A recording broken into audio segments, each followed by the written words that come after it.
Who here loves when their nails are done perfectly? Me.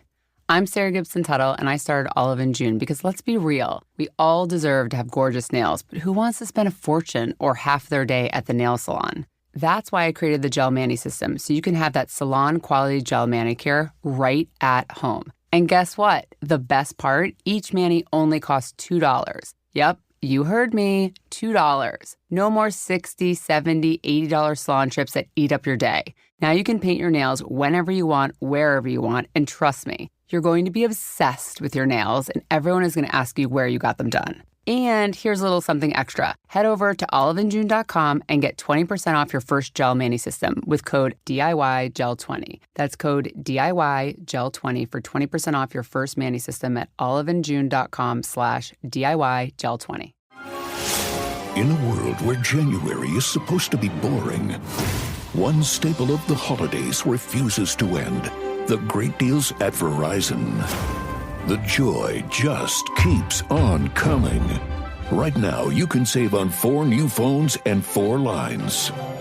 Critics agree. It's the deal that keeps on giving. Come into Verizon and save on 4 new phones and 4 lines on unlimited welcome. Additional terms apply. See Verizon.com for details. We live in a culture obsessed with dieting, weight loss, and exercise. And that can make eating disorder behaviors easy to miss. But the reality is, eating disorders are serious mental illnesses that take a major toll on your health and your life. But recovery is possible. Eating disorders are more common than you might think. Chances are you know someone who is struggling with one. Or maybe you're struggling yourself. If you're concerned about an eating disorder in yourself or a loved one, I want to introduce you to Equip. Equip is a fully virtual, evidence-based eating disorder treatment program that helps patients achieve lasting recovery at home. Every Equip patient is matched with a multidisciplinary care team that includes a therapist, dietitian, medical provider, and mentors. And you get a personalized treatment plan that's tailored to your unique goals and challenges.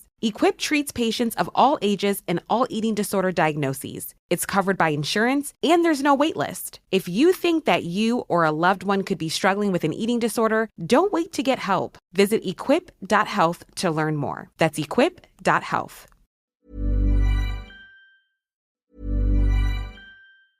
Raise your hand if you want your nails to look perfect all the time. Me too. I'm Sarah Gibson Tuttle, the founder of Olive in June, and this is exactly why we created the Gel Mani system. We wanted to make it possible for everyone everywhere to give themselves a beautiful manicure at home with our tools and our gel polish that lasts up to 21 days. Each manicure with our system comes out to just $2. That's right, $2. No more $60, $70, $80 salon trips that take hours. Now you can paint your nails on your time and love them more than ever. And by the way, when people ask you where you got your nails done, you're going to proudly brag that you did them yourself. And here's a little something extra. Head over to oliveinjune.com and get 20% off your first Gel Mani system with code DIYGEL20. That's code DIYGEL20 for 20% off your first Mani system at oliveinjune.com/DIYGEL20. We live in a culture obsessed with dieting, weight loss, and exercise. And that can make eating disorder behaviors easy to miss. But the reality is, eating disorders are serious mental illnesses that take a major toll on your health and your life. But recovery is possible. Eating disorders are more common than you might think. Chances are you know someone who is struggling with one. Or maybe you're struggling yourself. If you're concerned about an eating disorder in yourself or a loved one, I want to introduce you to Equip. Equip is a fully virtual, evidence-based eating disorder treatment program that helps patients achieve lasting recovery at home.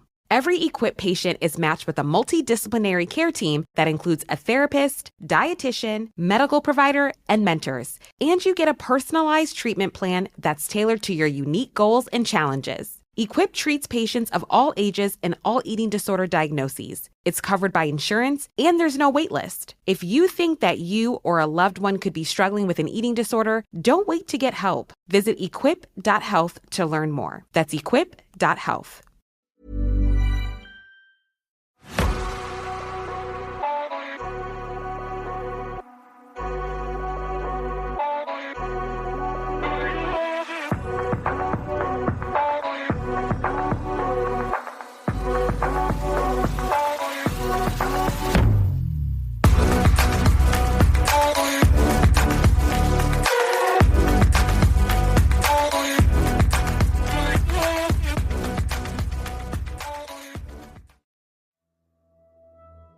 Hello, I'm Sarah. And I'm Toby. And welcome to the Whispering Woods podcast. This episode is all about Zaragoza Goblin. It is. It's a good story, this one. And the next one, the extra. But they're all good anyway.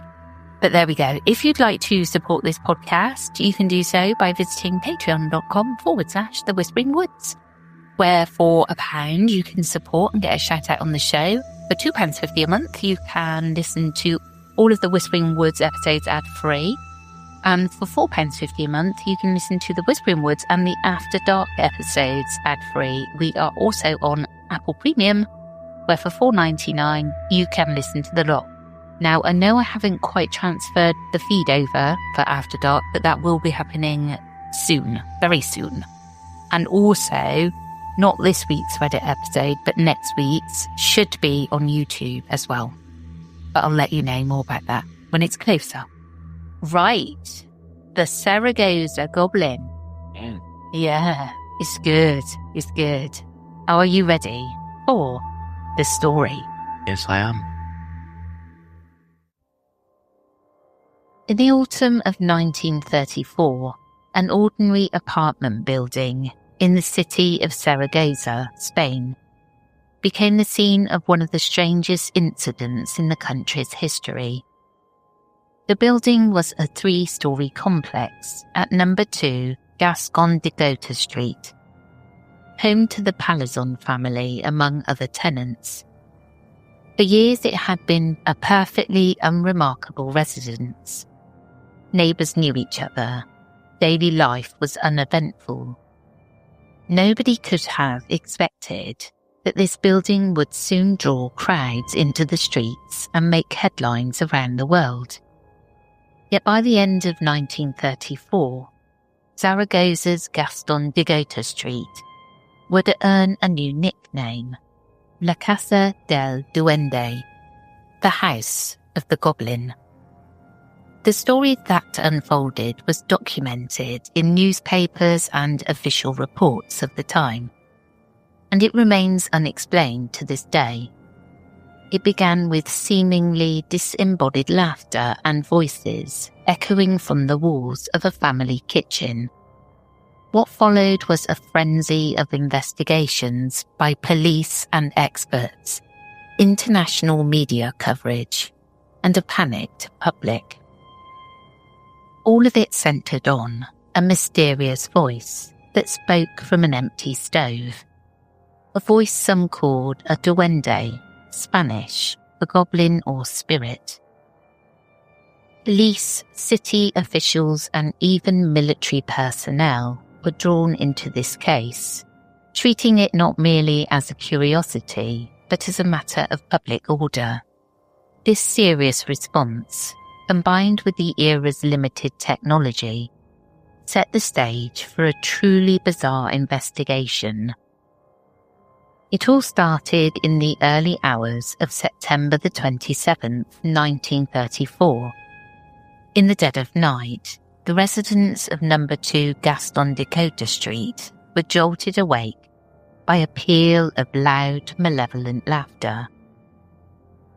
The laughter seemed to echo through the building, potent and unsettling, as one account describes it. Startled and confused, several neighbours got out of bed and gathered in the hallways to find the source. They searched high and low, checking rooms, knocking on walls, even peering up chimneys, but found nothing out of the ordinary. The laughter had no obvious origin. After a while, the sound stopped, leaving everyone bewildered in the silent darkness. The Palazon family, who occupied the second-floor apartment, was particularly alarmed. They had heard the eerie laughter, seemingly coming from their own kitchen walls, though they were alone in that room. With no further disturbances that night, there was little to do except return to bed. In the days that followed, the neighbours cautiously exchanged questions. Had anyone else heard it? Was it a prank? With no repeat of the incident immediately afterward, many residents tried to brush it off. They perhaps hoped it was an isolated joke or a trick of the imagination. For about a month, life in the building went back to normal. The strange midnight laughter of late September faded into memory, and some tenants might have convinced themselves it never really happened. Normalcy ended in mid-November. On November the 15th, 1934, the Palazon family's young live-in maid, Pasquella Alcosa, was in the kitchen preparing the day's meals around noon. She went to light the wood-burning stove as usual, and that's when she heard it. A voice emanating from the stove's chimney. It started as a faint moan and then became a clear, terrified plea. "For the love of all that's holy, don't light it. You're burning me." Pasquella froze in shock. The voice sounded as if a person or something was trapped up inside the stove flue, begging her not to start the fire. Panicked, Pasquella called out for her employer, the lady of the house, Sra Palazon. When the Signora entered the kitchen, both women heard the mysterious voice again, repeating its desperate warning. Terrified, they fled the apartment and began shouting for help in the stairwell. Neighbours rushed to their aid, and soon a small group of residents cautiously re-entered the Palazon's kitchen to investigate. Sure enough, the disembodied voice was still speaking, now seemingly coming from inside the stove or the connected chimney pipe. There was no one in or around the stove, just an empty appliance, yet a distinctly human-like voice echoed from it, alternating between lamentations, maniacal laughter, and mocking words. At first, some neighbours suspected a practical joke, perhaps a hidden radio or a ventriloquist in another apartment. The building's chimney ducts did connect the kitchens of multiple flats. Could the sound be travelling down from another unit? But as the neighbours listened, they realised the voice was interactive. It wasn't just random noises. It responded to people in the room. According to accounts, the unseen speaker called some of the witnesses by name and even hurled insults at them on the spot. One neighbour, Don Antonio, the owner of the apartment, according to later retellings, tried to talk back to the presence, only to hear it mockingly cry out, "Ouch, you're hurting me," as if in response to his movements. This was more than a prank phone call or a distinct echo. It felt as though an invisible entity was right there in the kitchen, conversing and taunting the people present. Faced with something truly inexplicable, the residents decided they needed official help. On that same day, November the 15th, 1934, the matter was reported to the authorities. It's likely that some were hesitant. After all, reporting a talking stove to the police sounds absurd. In fact, the Palazon family initially worried they'd be branded as lunatics, but the phenomenon was so bizarre and unsettling that, as one local writer put it, the story was too interesting and juicy to keep secret. Word leaked out, and soon the police in Zaragoza were informed that something uncanny was happening at the Gascon de Gotha apartment building. When the first police officer arrived to investigate the Palazon's apartment, he was reportedly skeptical, until he heard the voice himself. The mysterious voice, now widely being called El Duende, the goblin or spirit, greeted the officer just as boldly as it had addressed the neighbours. According to one report, as soon as a police inspector stepped into the kitchen, the disembodied voice called out to him, "Hello, Mr. Inspector." It was as if the entity knew who each person was. When another officer entered with his revolver drawn, planning perhaps to shoot at an imagined hidden intruder, the voice sneered, "Don't shoot, you'll scorch me." These remarks, reported in the Spanish press at the time, show how confrontational and oddly witty the voice could be. Stunned but determined, the Zaragoza police expanded their investigation. This was no longer just a quirky ghost story. It was treated as a possible criminal hoax or disturbance.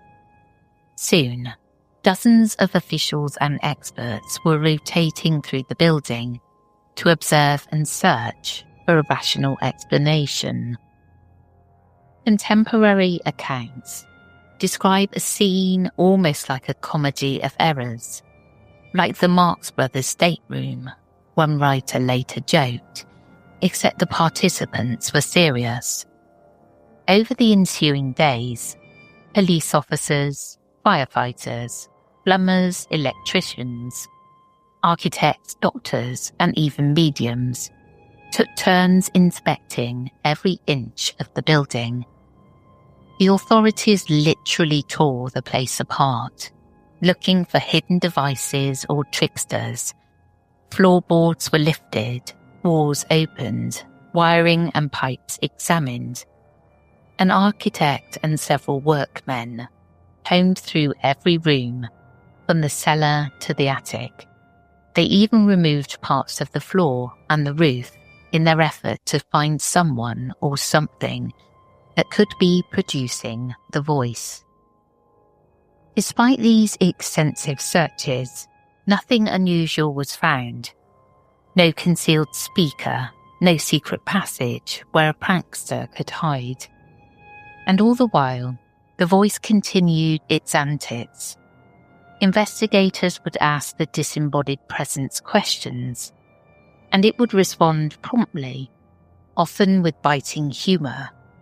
One frequently cited exchange occurred when a workman measuring the chimney vent murmured that the flue's diameter should be checked. The voice suddenly interjected, "You need not trouble, the diameter is just 6 inches.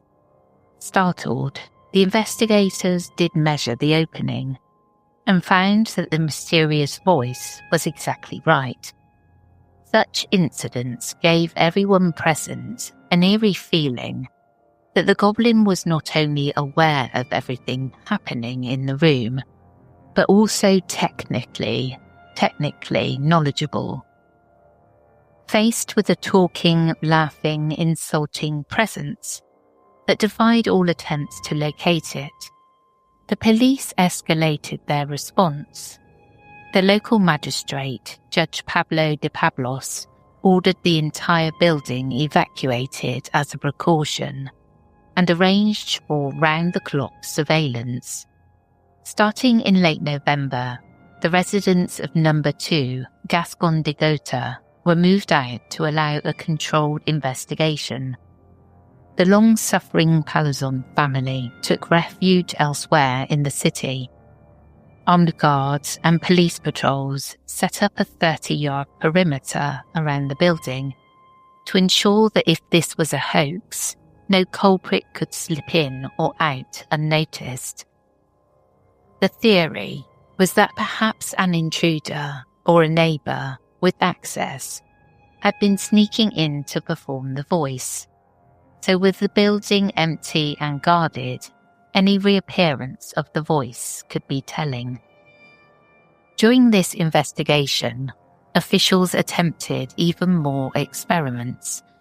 Doctors and psychologists were brought in to observe the phenomena firsthand. A priest was called to bless the stove with holy water, just in case they were dealing with something supernatural.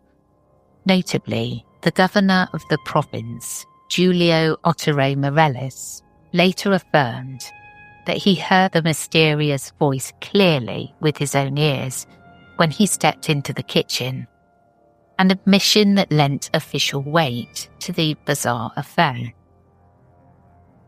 By now, skepticism was fading among the authorities. They knew something very odd was happening, but not what. By late November 1934, hundreds of onlookers gathered daily outside the haunted building, hoping to catch a snippet of the phantom voice, or just witness the commotion. Contemporary photographs and reports show throngs of people clogging the narrow street.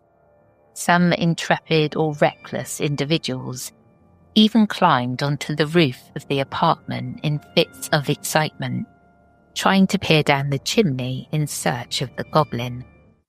Police had to repeatedly push back the crowds and even remove overzealous citizens from the premises as the frenzy grew. The Spanish press seized on the story, and Zaragoza's newspapers filled their pages with updates on El Duende. The tone of coverage ranged from alarmist to humorous. For example, one Madrid paper, A Horror, published a colourful account on November 23, 1934, describing how the mysterious voice greeted police inspectors and chattered almost incessantly in the kitchen.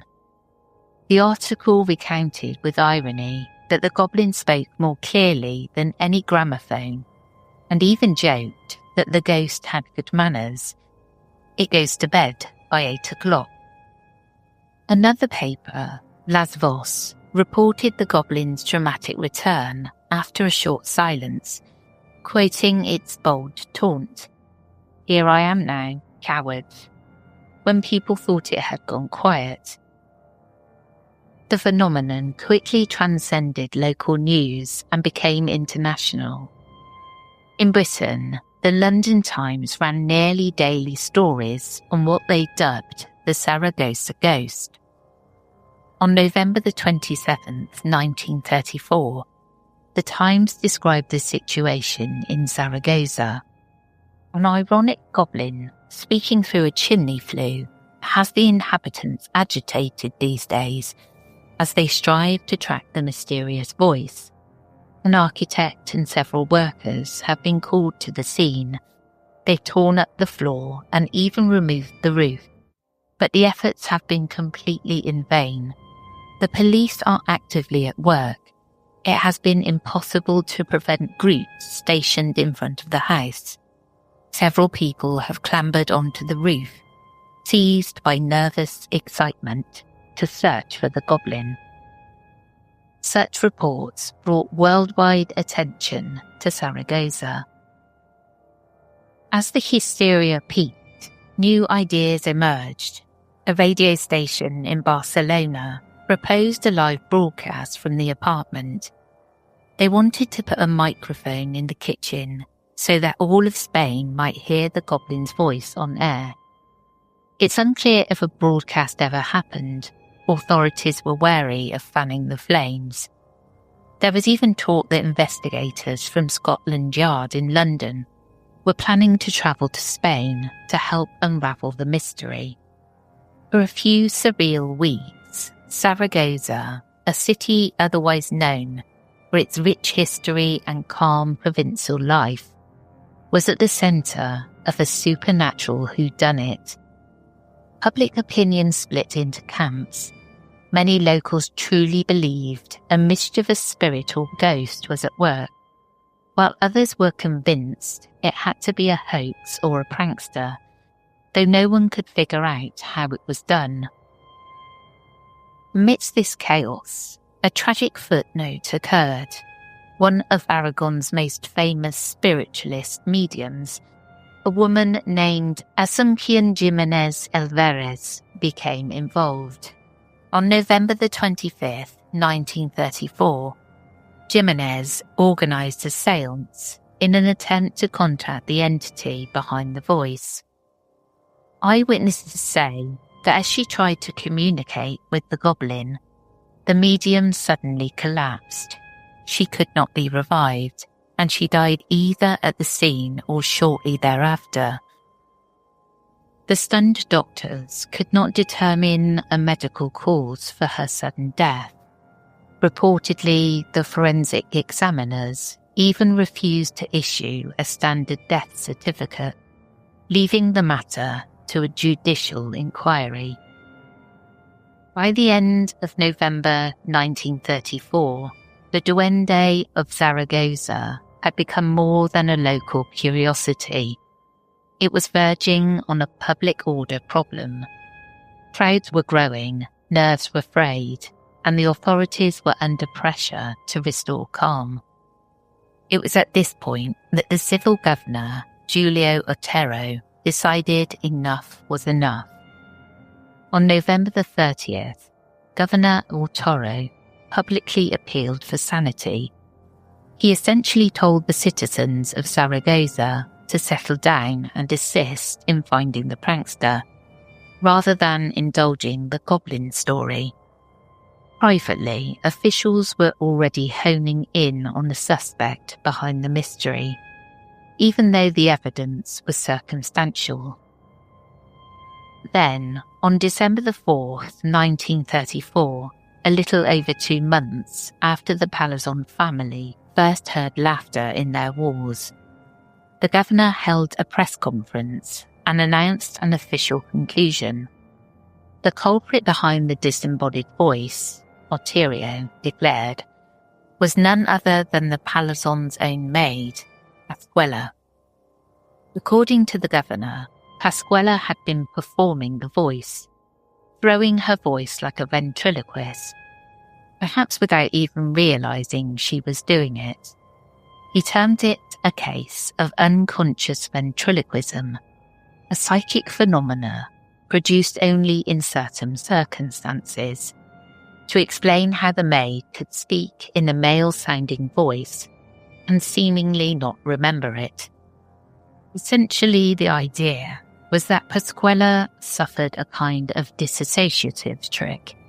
She was supposedly projecting the goblin's voice herself while in a trance-like state, and was otherwise an innocent girl unaware of her own actions. Many in Zaragoza were so desperate for the ordeal to be over that they embraced the official story at face value.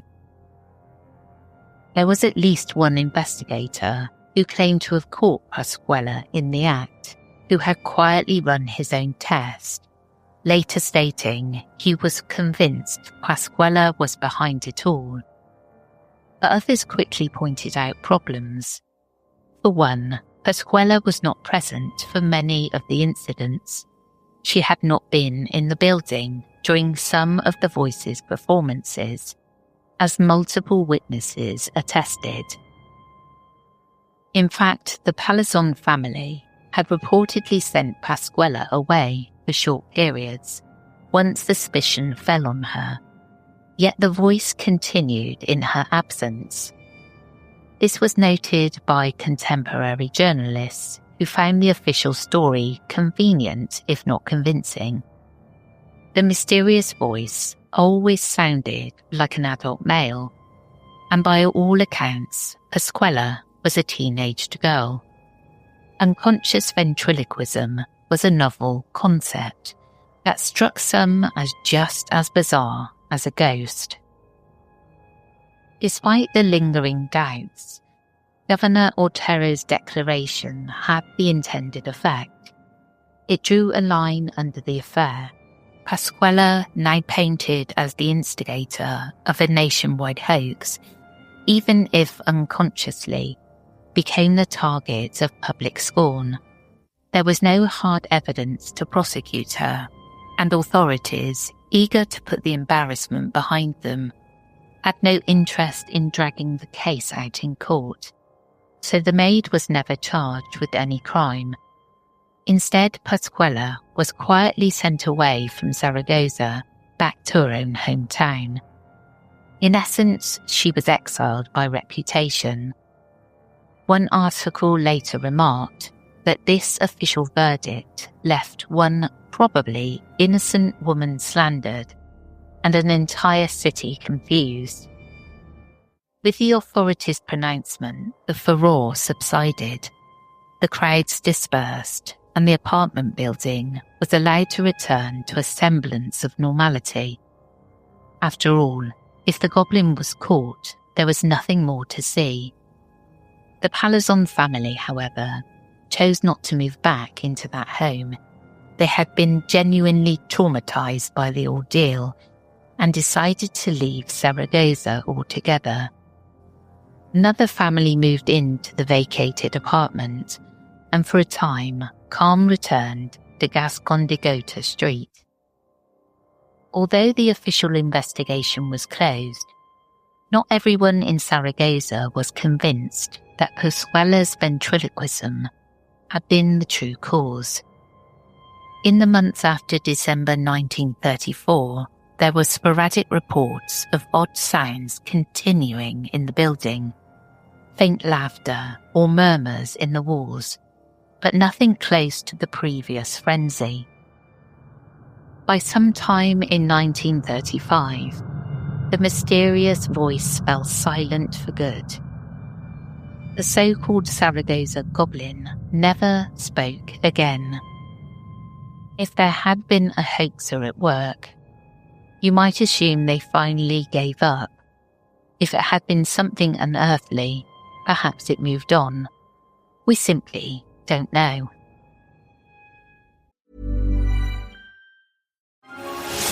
In a world where January is supposed to be boring, one staple of the holidays refuses to end.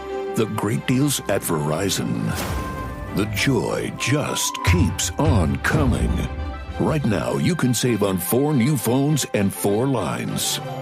Critics agree it's the deal that keeps on giving. Come into Verizon and save on 4 new phones and 4 lines on unlimited welcome. Additional terms apply. See Verizon.com for details. Hi, it's Sarah Gibson Tuttle, the founder of Olive & June. Can I tell you the one thing that always makes my day better? A fresh manicure. But here's the thing. Who has the time or budget to go to the nail salon every week? That's why we created the Olive & June Gel Mani System. It gives you that same glossy, long-lasting mani you get at a salon for so much less. It comes with everything you need. A pro-level LED lamp, salon-grade tools, our damage-free gel polish that lasts up to 21 days. Just prep, paint, cure, and you're good to go.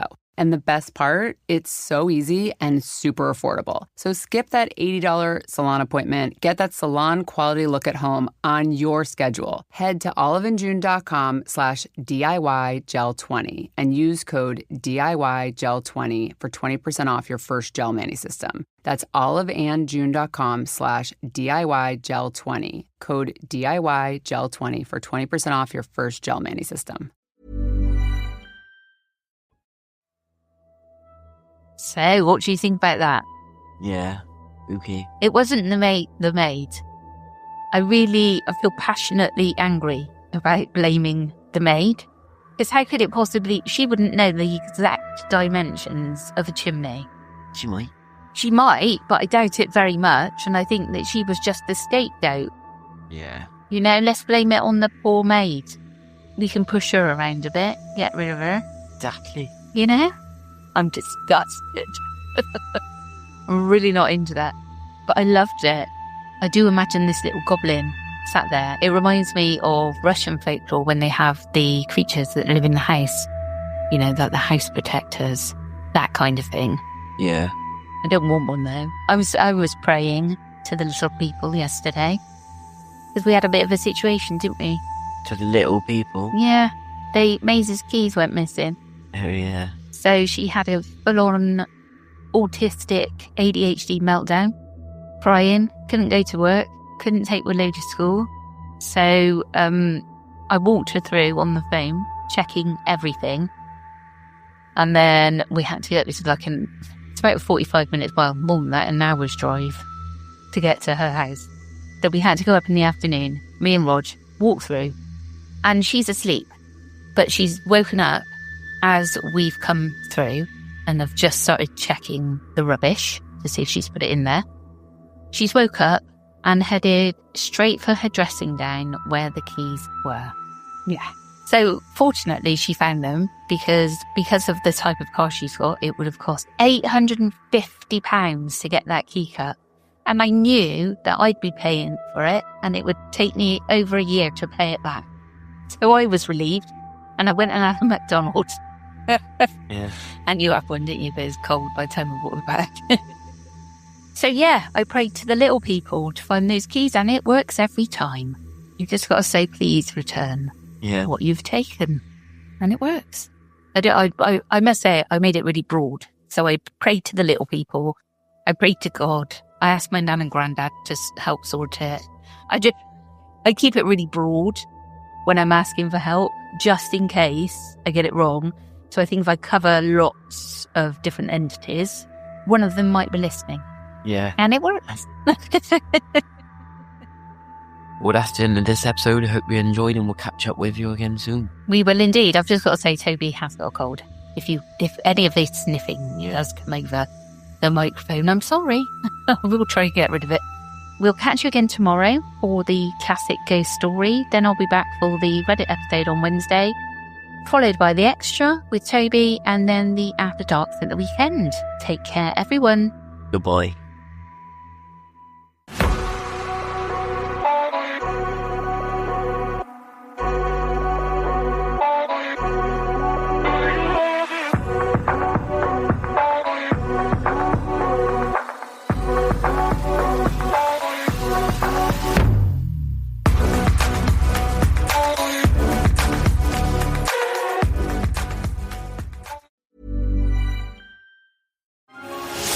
In a world where January is supposed to be boring, one staple of the holidays refuses to end. The great deals at Verizon.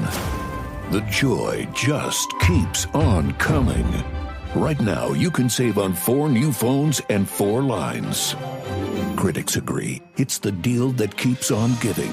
Come into Verizon and save on 4 new phones and 4 lines on unlimited welcome. Additional terms apply. See Verizon.com for details. Youth mental health is a complex challenge that requires comprehensive solutions. We must strengthen after-school programs. We must make digital literacy tools available in our schools. We must work with mental health professionals to support children. And we must empower mentors, educators, and parents to keep kids happy. Learn more about our commitment to finding lasting solutions at empowerourfuturecoalition.com/solutions. Paid for by the Coalition to Empower Our Future.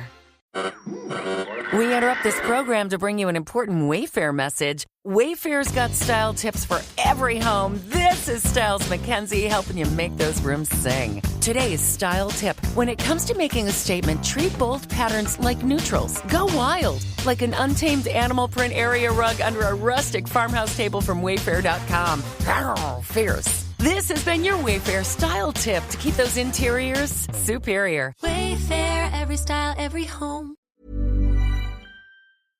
The stories told on the Whispering Woods are inspired by historical records, witness reports, and local folklore. While every effort is made to research and represent events accurately, some details, names, and locations may differ from official accounts or have been changed out of respect for those involved. These episodes are created for storytelling and entertainment purposes and should not be considered definitive fact or investigative journalism.